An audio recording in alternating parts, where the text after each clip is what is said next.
I'm Amber Young. I'm Barbara Phillips. And this is Let's Talk EVM. And want to start with a disclaimer that I will state for myself and Barbara. Yes. That all of the views that are shared in this podcast are our own, and they are not the views of the United States government. So with that, I want to kick off and welcome you to our third episode. Today, we are going to be interviewing with Michael Breuker, who is here with us right now, and we'd like him to introduce himself.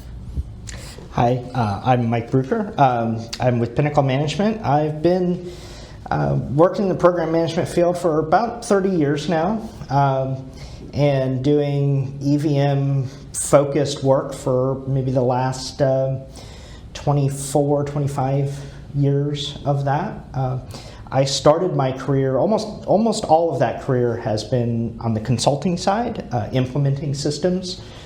Started with enterprise program management, so that's kind of where my specialty comes in to this, is looking at things from an enterprise perspective, enterprise management systems, and the sort of convergence of enterprise management and earned value management. So that's very interesting to me from the systems aspect of things. Fantastic. We look forward to talking to you. Yes. But first, we'd like to kick off and start with one of our feature segments, Miss Barbara's Soapbox Moment.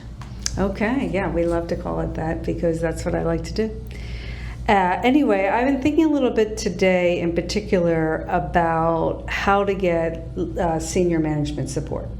That is, we could have a whole podcast on that. We're not going to talk about that today. We're going to introduce our topic in a minute. But that is sort of the age-old question, how to get, senior leadership support. And the thing that, the sort of solution that mulling around today is to actually get leadership to use the data.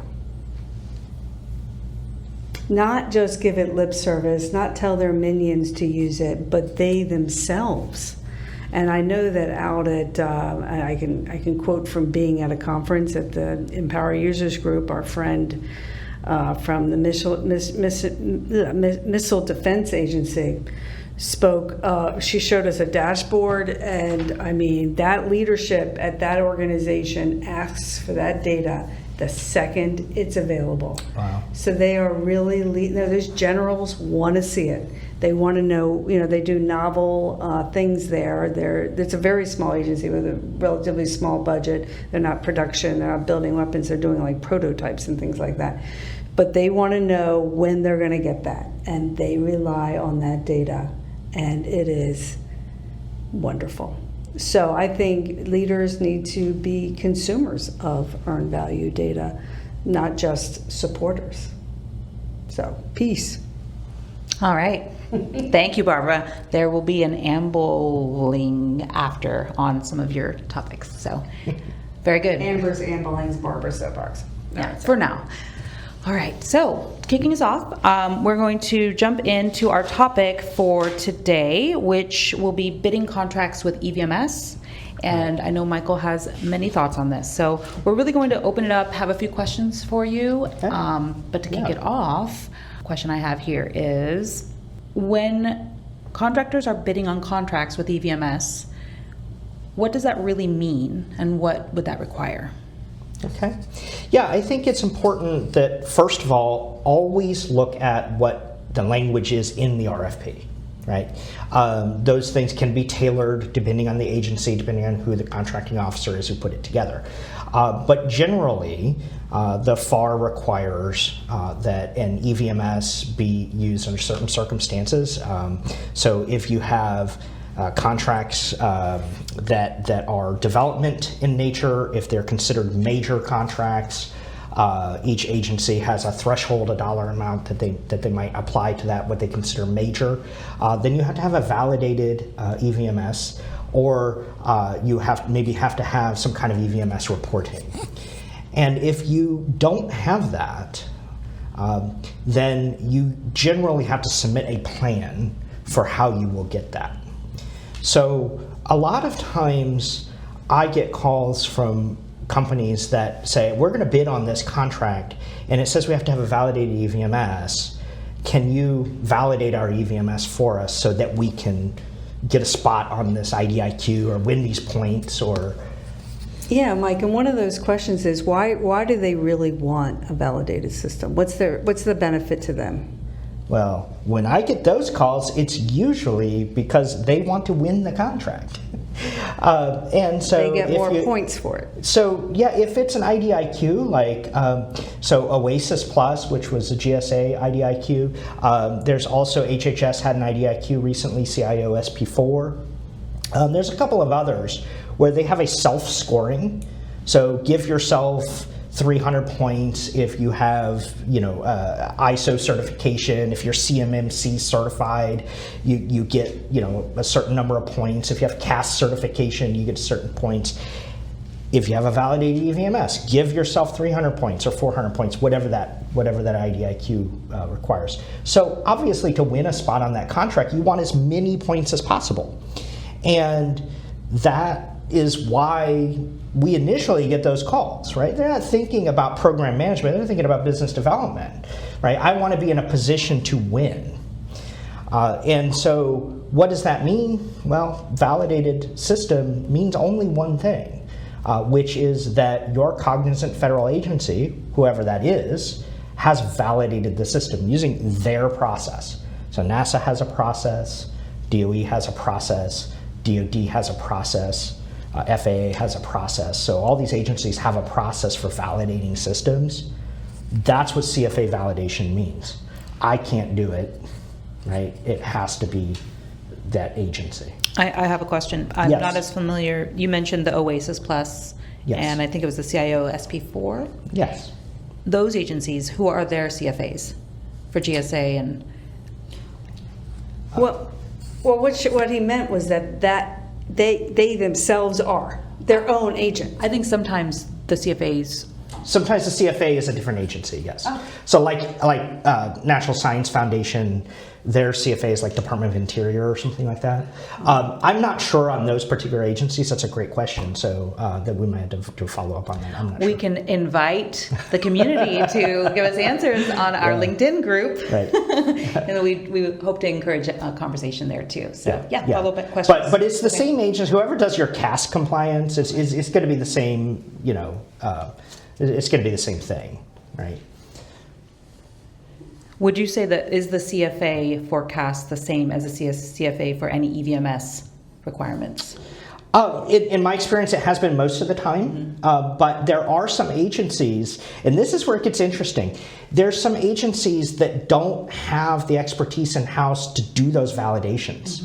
And so they put together agreements with other agencies to do the process of the validation. So the contracting officer still has to accept the validation, but who does the work might be another agency. So I know, for example, NASA does their own validation sometimes, but they also have agreements with DCMA to do the validations in some cases.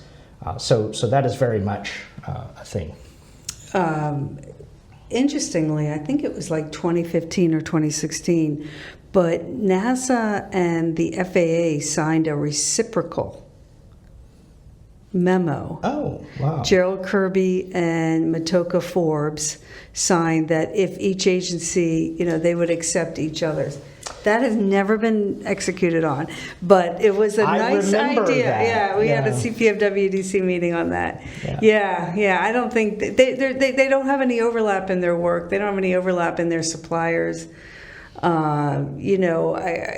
It's not a tale out of school to say that, specifically for NASA, they are only the cognizant federal agent for their suppliers. And so the other contractors that do work for NASA, there are none really that don't also have work with DOD.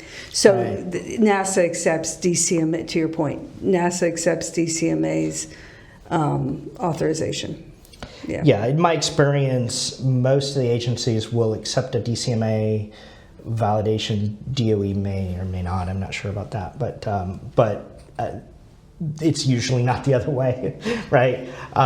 And I think that a lot of that has to do with the complexity of the DoD programs, and so DCMA, wants to make sure that the rigor that they expect has been applied. And if, like the FAA did a validation, I happen to know, I did some work, for the FAA. Their validation process is a much lighter touch than, say the DoD. And so I can see where they would say, well, we're not going to accept that because we want to really, dig into the data deeper and build more trust there. So those are difficult ones to weave. But from the contractor's perspective, it's one system, right? They might work for multiple agencies, but it's like an accounting system. And EVMS it's not exactly like an accounting system, but it's one of your 6 business systems that you get validated for, right? And you have one system for the company. So you don't want to have a system for DOE and a system for DoD and a system for does that FAA. segue into a conversation about cage codes, and do we want to get down that rabbit hole? But sounds like another podcast. Yeah, I think that's another topic. But I think another question we had, Amber, was, what do you do if you don't have a validated system? Right, so that's where we get back to what I was saying. There needs to be a plan. And so the plan needs to have 3 parts to it. The first part is you need to describe what your existing system is. Everyone has or should have a program management system. You may not think of it that way.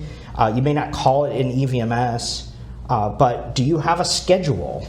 Do you collect costs? Do you budget? Do you have a work breakdown structure? Do you collect your costs by charge number at a particular level of detail? Those kinds of things. Describe the system that you have today. Then do a gap analysis. Look at the difference between what you have today and what a compliant system would look like. And a lot of companies do need help with that part.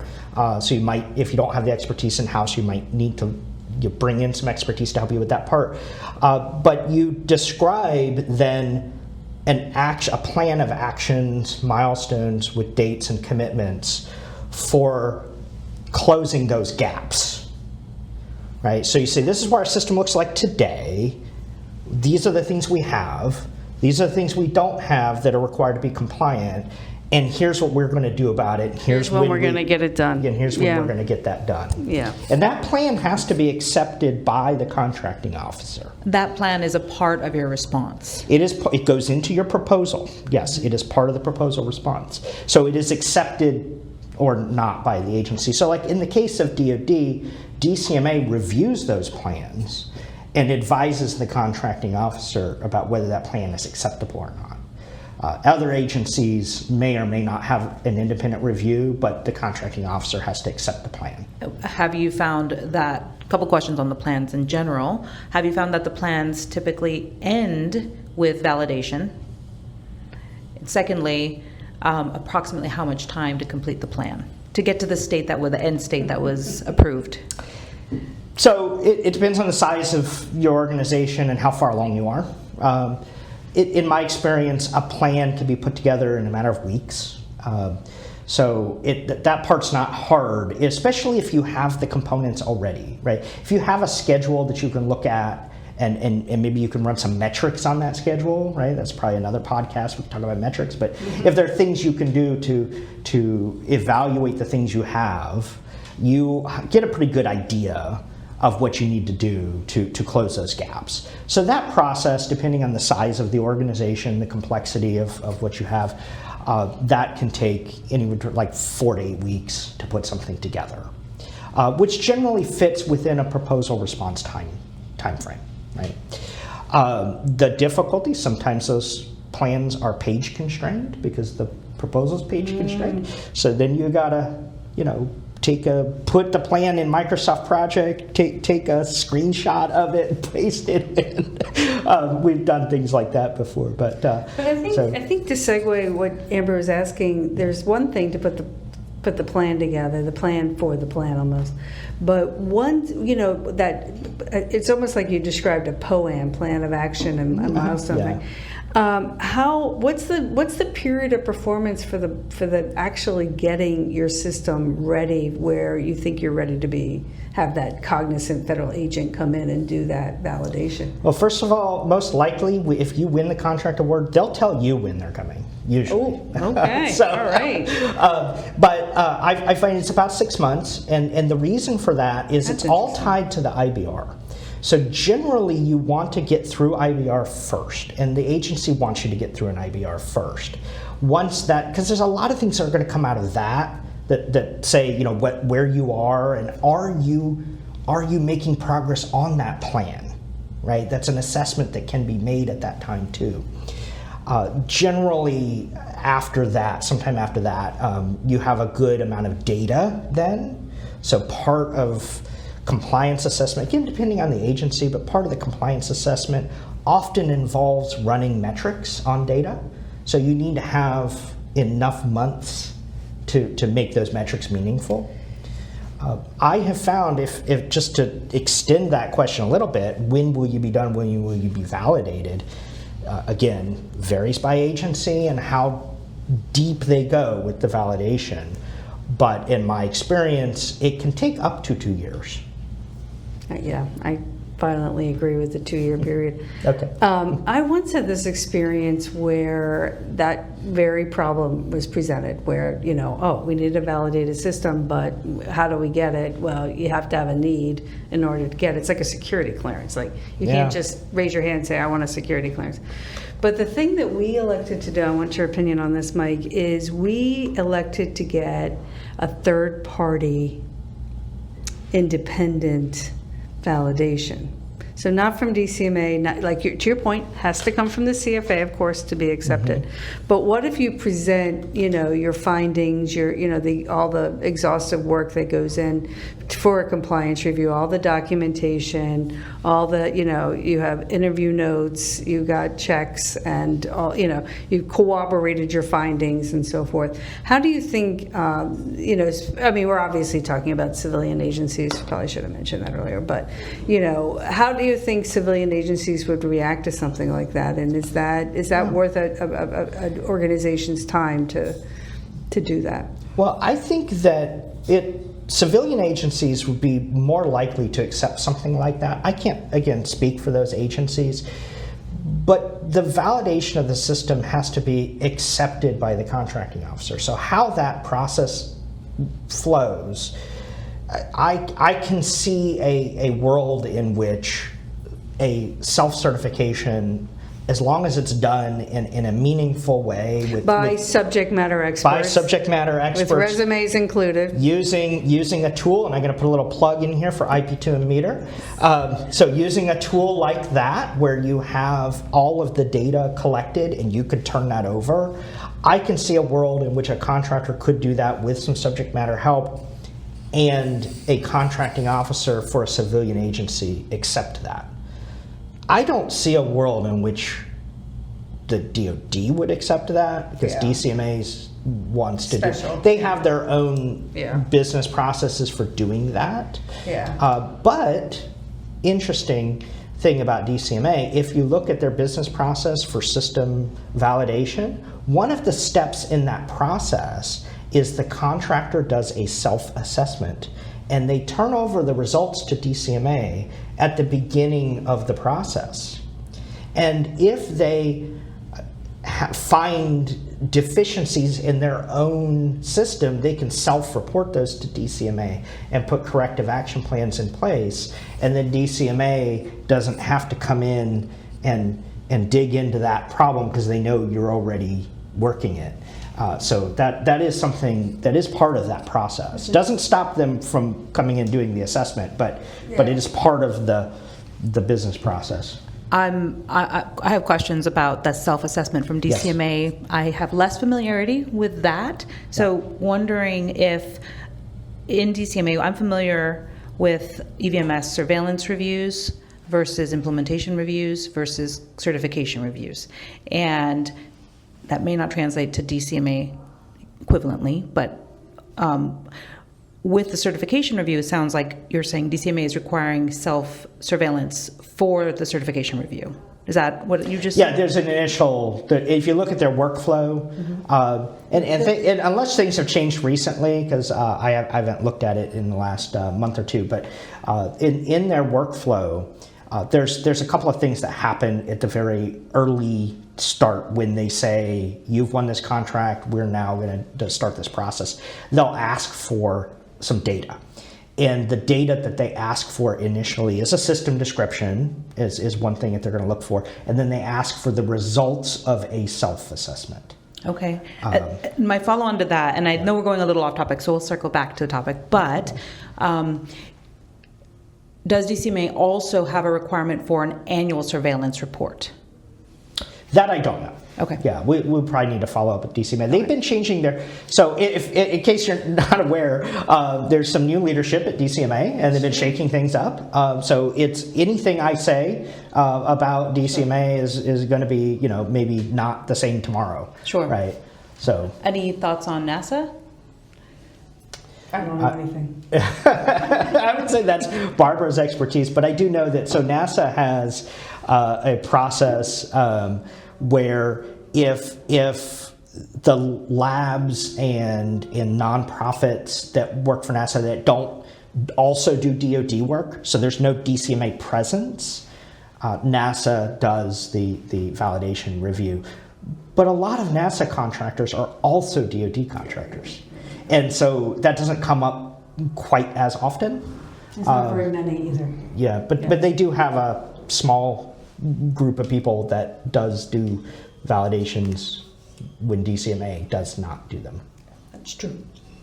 Yeah.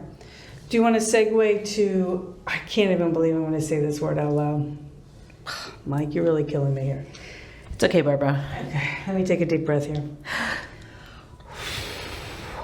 EVM light. Well, I'm glad you asked, because It was a lot to ask.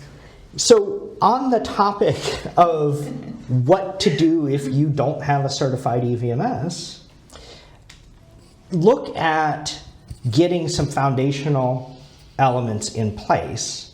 So a lot of organizations, we're going to go back to this timeline for a minute, right, of how long does all of this take?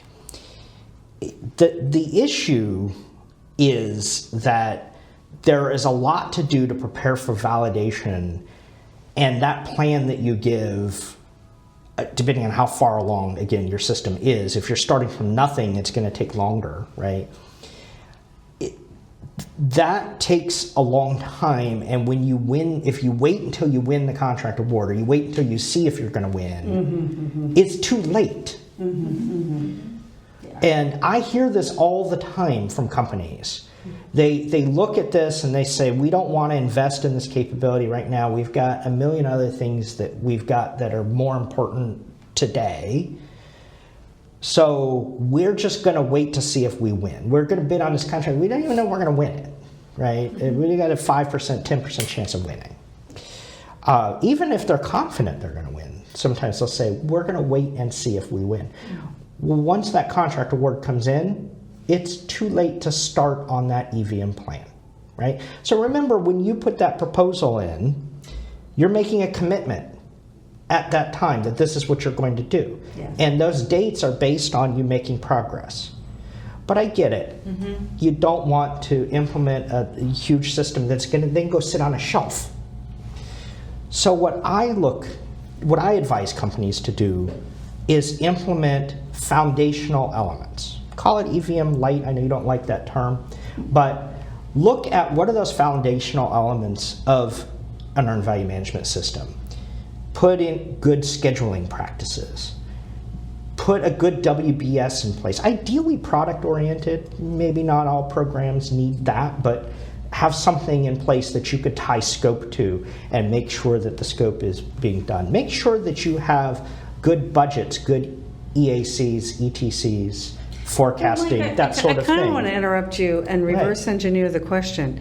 Well, the things you're just mentioning, where's the apple pie? I mean, nobody's just going to disagree with you. Right. But what are you leaving out? What do you think? What do you think doesn't have to? What isn't a foundational element? The formality of the paperwork, work authorization, change management, right? Those are the two things that can get very complicated.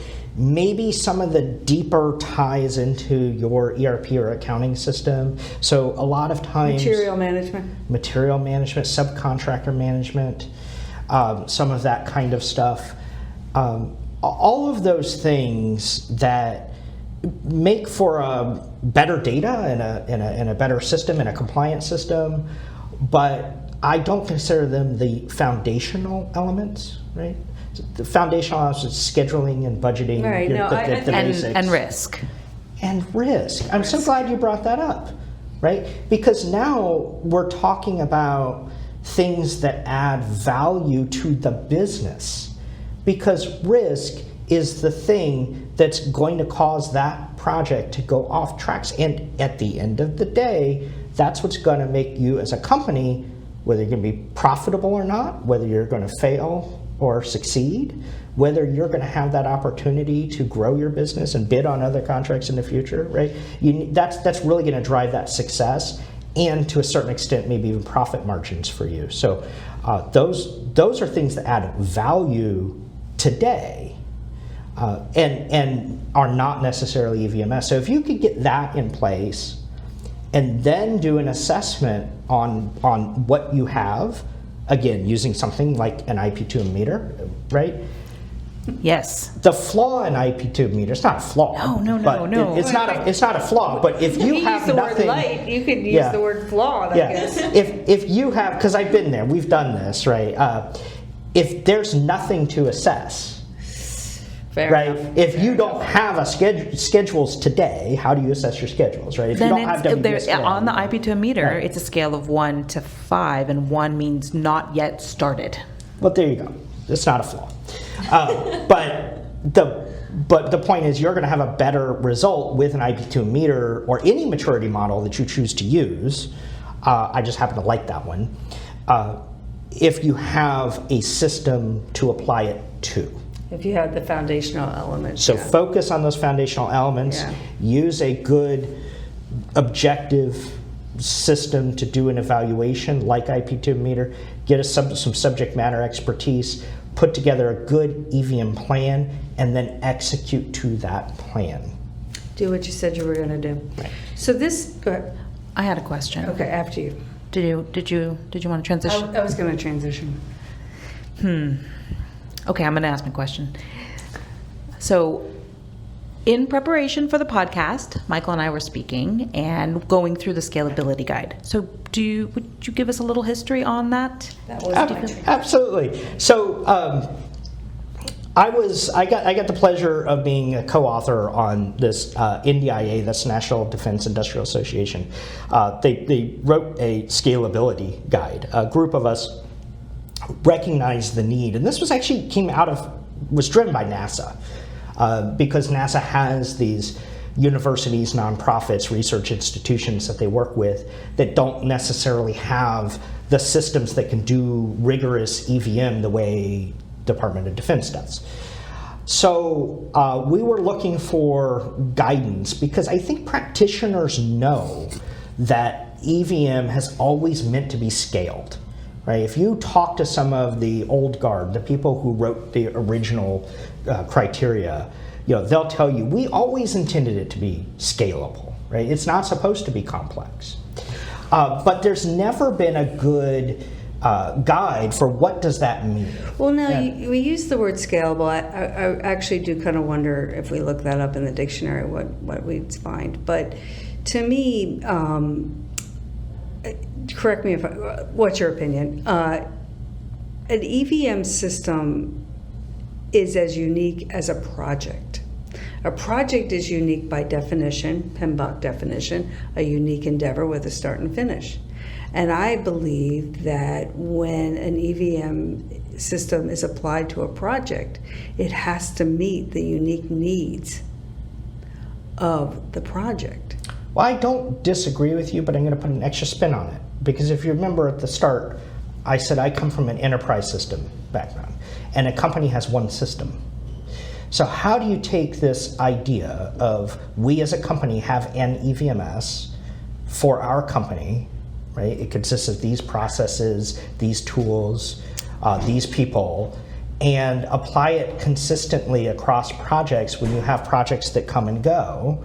And how do you do that while also meeting the unique needs of the project? And the answer is scalability, right? Well, the answer is scalability. The answer is, I don't want to use the word tailoring. God, this conversation is just full of bad language.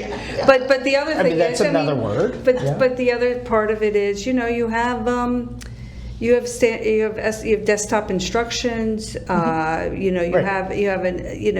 Most organizations write their SDs at, I don't know, I'm going to use the 30,000 foot level, and then a project is to interpret the organization's system description for their project in the form of an implementation plan. Right. So where does this term, and where does NDIA IPMD, by the way, scalability, if you're looking it up on the web, where does that fall between? It's simply recommendations and guidance for how you can take a compliant system that complies with all 32 guidelines of 748 and scale it to a project based on that project's needs while still being compliant. And I give you an example. Most of what's in the scalability guide start with the first two elements, which is your WBS and your OBS. So if you have a smaller project that only has 3 levels of WBS, maybe you only have, I'm going to go extreme here for a minute, maybe you only have 1 OBS element. Maybe the project manager is the only level of the OBS, it's level 1, right? So that leaves you with 1 control account manager for the whole thing, right? That might make sense for $1 million project, right? You could have one OBS with multiple WBSs. So you could have all of your WBSs have the same OBS and multiple control accounts, potentially multiple CAMs. You could. So this gets into that idea of scalability. There's other things in there too about how you can streamline some of the paperwork and things like that around some of the other elements, and but a lot of it really comes down to scaling it for the size of the project and the complexity of the project, while still being compliant. Still being compliant. Right, and that is different to me than what we just talked about, which was EVM Lite. Bad word. Which is tailored EVM? Do you prefer that word? No, don't use the word tailored. No, so it's still EVM, but it's not 748. We talked about this in our first podcast about language tripping up our industry. Foul language. Folks get passionate about the language. They do. And it is important. I do believe in the meaning of words. But at the same time, also what's the essence? Right? What are we really getting at? Yeah, sometimes I'm sure we all do this. You just start using the definition instead of using the term.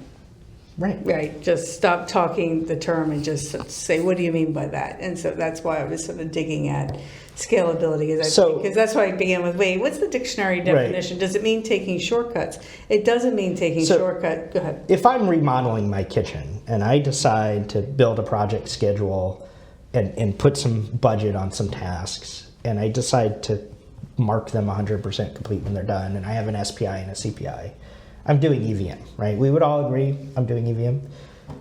Is that 748 compliant? No. Where's your change control? Right. Where's the change control? Where's the VARs? Where's the anyway? That's the idea, right? And so whether you use the term tailored EVM, EVM Lite, whatever you prefer, when we're talking about EVM that is not fully 748 compliant, we're talking about something like that, and I recommend clients put those foundational elements in place as a start and then work toward compliance. So that's really about, if you think about it from a maturity standpoint, that's kind of going from level 1 to level 2, right? And then work that plan to go from 2 to 3 to 4. I agree. Peace. And all along the way, conduct the IP2 meter assessment of your environment and find the root causes that can help influence your maturity. Great. All right. I think with that, we'll probably wrap up. There were many topics, and there's so much more we could talk about. So I feel that it's almost an unnatural place to stop, but given the time, we will. But before we stop, we'll just do a little bit of ambling. I have 3 things to just talk to. I'm going to just share them and then open it up for any final thoughts, either on my things or other things from all of us, and then we'll close it out. So my Amber's amblings are, firstly, to Barbara's soapbox.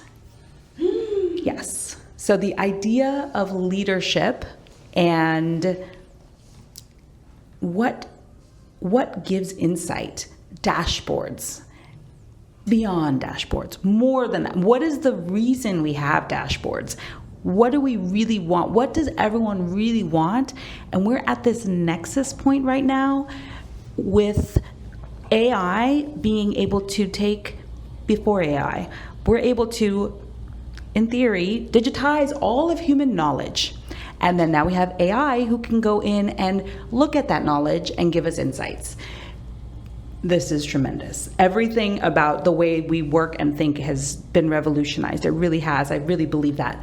And we can ask really challenging questions. Department of Energy has the Genesis mission, which we'll put links in our Spotify and whatnot, talking to how are we going to leverage all of this and grow that across our country. It's extremely inspiring. And that idea of thinking differently because AI allows us to is huge. So part of the things that I'm chewing on are, how do I leverage the AI technologies with the data we have to give the meaningful value and insight to the people who matter based on what they're doing? It's exciting. So Very, very exciting, yes. I mean, being able to create the data in a manner that, I am really from Washington. He used to say, can you dumb it down, to be able to explain it to Congress? That's leadership, right? I mean, you have to, it's the elevator speech. You've got to simplify the message, and I agree, AI is the way. It's getting us there. It's getting us there. Okay, ambling number 2, and then we'll open it up. Sorry, Michael, I feel like you had something, but well, ambling number 2, just thinking about the metrics podcast that you mentioned. Yes. Let's do it. Someone, somewhere. Scheduling podcast. Would love to do that. 748E podcast. Like, these are all great topics. So definitely want to talk about what you want to talk about, everyone.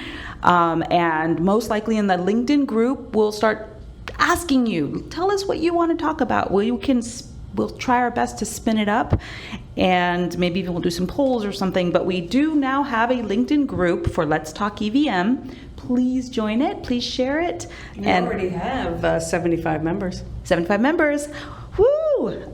With week 1, episode 1. So today is a celebratory day for us.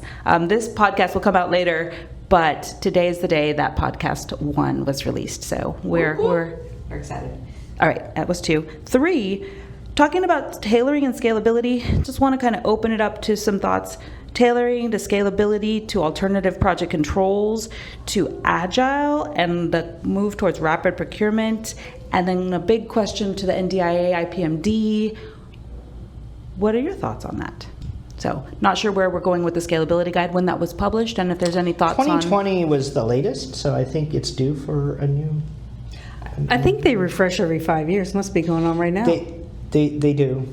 I'm not sure where it is on that, but we'll find out soon. There's a IPMD meeting coming up.